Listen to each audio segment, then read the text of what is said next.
late. This morning, I got to visit with a friend. I would say a friend, mentor, as well. We had someone come work on our water softener. Anyways, those are things. That's life. Here now. Excited to be with you guys. Excited to share today. Want to share a kind of an ideology that I came up with a couple years ago. It's called the fulfillment cycle.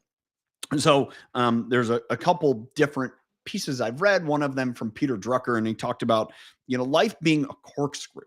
I'll take this to the next point, this fulfillment cycle. If you can see it in the caption, wherever you're watching, that it goes from confusion to frustration to fulfillment. And as I've learned, it's kind of a corkscrew. There's a point where you are confused, you're frustrated about that confusion, and then as you progress along, you gain clarity through fulfillment.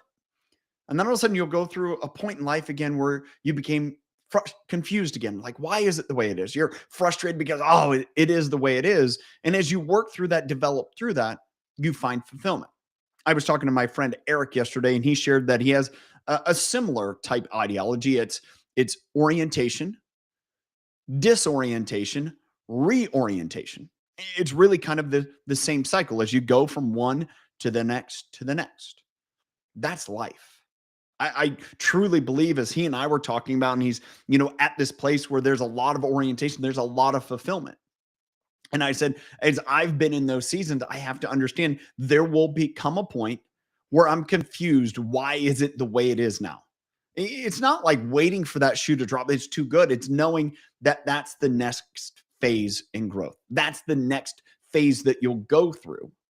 That's a natural sequence of life. It's good. And be glad for that, because that's what makes you go a little bit higher on that corkscrew. The next thing I want to share with you this morning is this idea: a decision without action is hope. I read about this morning, want to share it with you here, that, it really takes someone taking ownership. You have a decision, maybe the next step of that is asking who's going to do what with that and put it into action.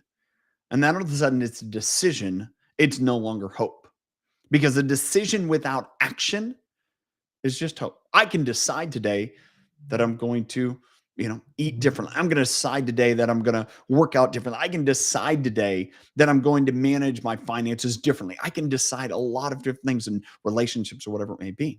But without action, it's just hope. I'm just hopeful that something will be different. All right. The last piece I'm going to leave you with this morning here is this. My thought of the day is leading must be done through and with a relationship. You can't lead others without a relationship. You can't actually lead without taking the time to understand who you're leading, why you're leading, what you're leading them for, where they want to go. It doesn't work like that. It just leading without a relationship is just dictating. It's just telling people what to do. It's not leading. It's the idea that somebody works for me. You see, leading must be done through and with a relationship. And here's what you find out there is you understand people and their desires and where they want to go and how they can contribute when you have a relationship. And if you don't, it's just you're here one day, gone the next. To me, it's the great difference between teams that are highly effective is people understand their ability to impact because there's a relationship. The leader has a relationship with them to understand them. Leading must be done through and with a relationship. I hope you got value from that today. Thanks for being here. As always, hope you have a good one, and we'll